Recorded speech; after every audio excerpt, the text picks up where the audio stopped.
Olá pessoal, mais um episódio do nosso Algo Pensante, hoje intenso. Estou aqui com Charles, Ana e eu, Renato Grau. Vamos falar da morte da morte.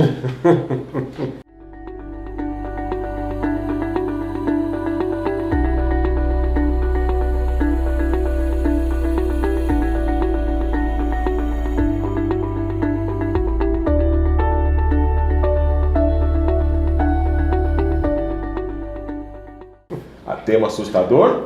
O que vocês acham? Eu acho que não, mas eu acho que a Ana tem uma boa introdução ao tema, uma boa apresentação do tema para dizer pra gente. Pergunta se a morte morreu. A morte morreu? A morte está morta? Não, a morte não está morta nada. Não. Você sabe que a gente estava conversando um pouquinho, né, antes, e a humanidade persegue a morte da morte, que a gente saiba, desde os primórdios da nossa existência. O primeiro texto escrito que se tem notícia, que chegou até os nossos tempos, é um texto hindu, Bhagavad Gita, que no fundo é a história de um guerreiro à busca da imortalidade. Então assim, não é um tema novo, não é um tema recente, é um tema que hoje grita perante os nossos olhos por questões de avanços tecnológicos, vocês conhecem e até podem pontuar melhor do que eu, mas com certeza a morte é a busca da vida de todo qualquer ser humano. Entender a morte, ou superar a morte. Eu não conheço nenhum ser humano que não se preocupe com isso. Talvez até o que diferencia os seres humanos dos outros seres é essa consciência, não? Então é interessante, falando de morte especificamente, eu trago lá talvez um pouco da tradição budista, não na neurociência, aí no caso, todo mundo aí conhece o tal do Butão como o país da felicidade, ou já ouviu falar. Para quem não ouviu falar, é só googar lá, Butão, né? Que tem o índice de felicidade da população. Butão, não Botão. Não, Butão, O que acontece lá? Existe lá um índice de felicidade da população ali. Ou seja, algumas decisões de governo são tomadas em função desse índice, né? Se vai aumentar ou diminuir a felicidade. E em pesquisa que eu tive lá, em viagem em 2013, a gente descobriu, não é um país assim rico, né? Você não vê assim as pessoas pulando na rua de alegria e felicidade, acho que todo mundo é feliz, jogando pétalas de rosa, tipo Shangri-La, né? Não é assim que funciona. Mas eles são um país predominantemente budista tibetano. E essa tradição, ela tem uma qualidade interessante, que é as pessoas elas contemplam a morte várias vezes ao dia. E isso, embora tenha várias outras coisas ligadas à felicidade que não tem a ver com isso, mas isso é um dos principais pontos do porquê que eles vivem uma vida mais feliz. Porque ao entender, possivelmente, né, a gente voltar a essa ideia, né, a gente sabe que vai morrer um dia, contemplar isso, perceber isso no dia a dia faz com que você aprecie mais a sua vida.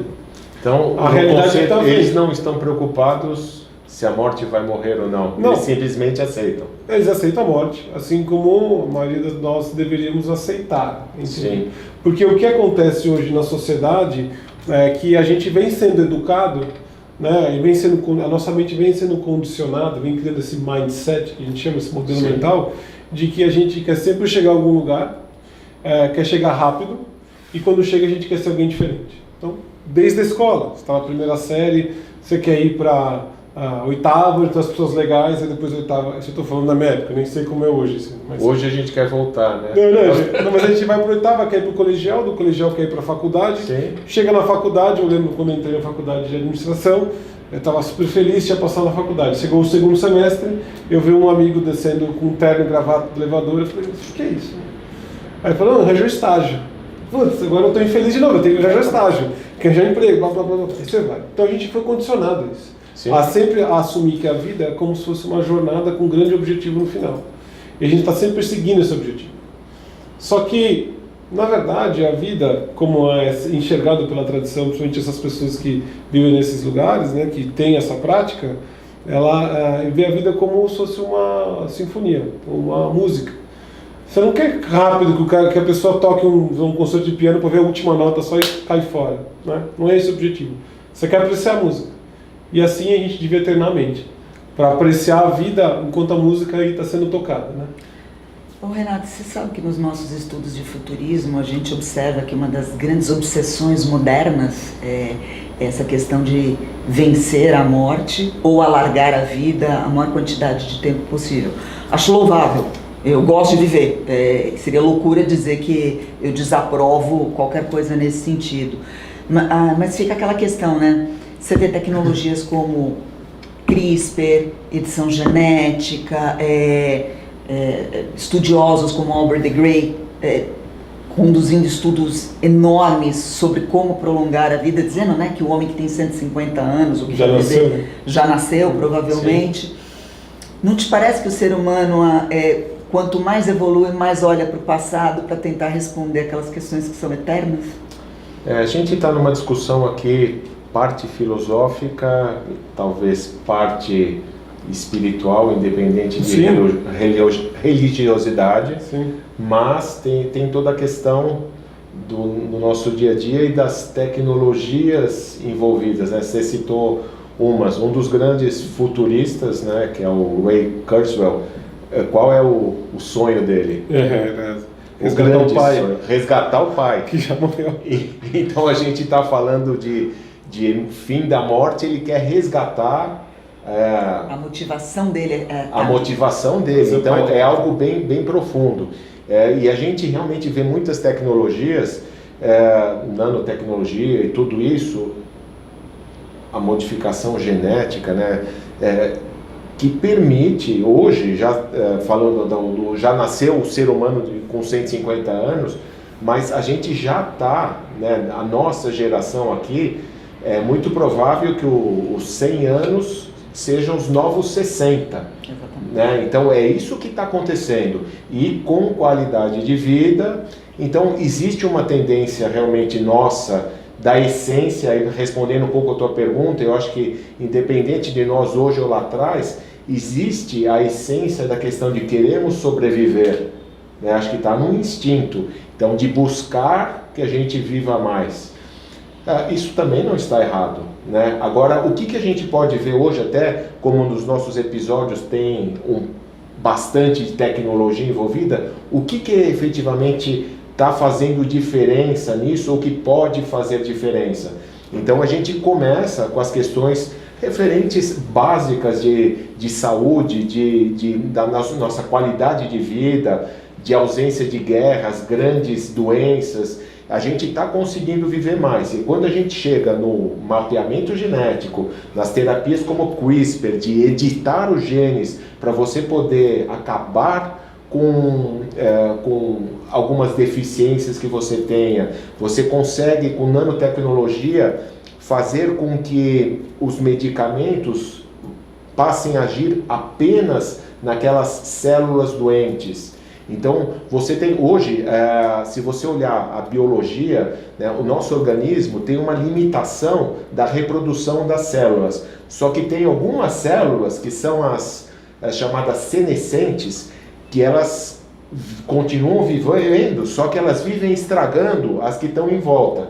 E hoje, a medicina de precisão, com base nessa nanotecnologia, elas conseguem fazer medicamentos que atuem só nessas células senescentes. Então a gente indo mais além, ou seja, a gente está conseguindo manipular o nosso corpo humano, e você citou nossas experiências e estudos de futurismo, a gente tem percebido e presenciado, não fisicamente, mas na mídia, experiências de manipulação e transferência de cérebro, de conhecimento. Você já consegue passar o seu conhecimento para chips. Uma informação muito interessante em relação ao armazenamento de informações, que você consegue hoje, em 1 grama de DNA, armazenar o equivalente a 200 mil HDs de 2 tera. Nossa. Vídeos, fotos, imagens e 1 grama de DNA. Existe um estudo que está transformando as bactérias em servidores e grandes repositórios de banco de dados.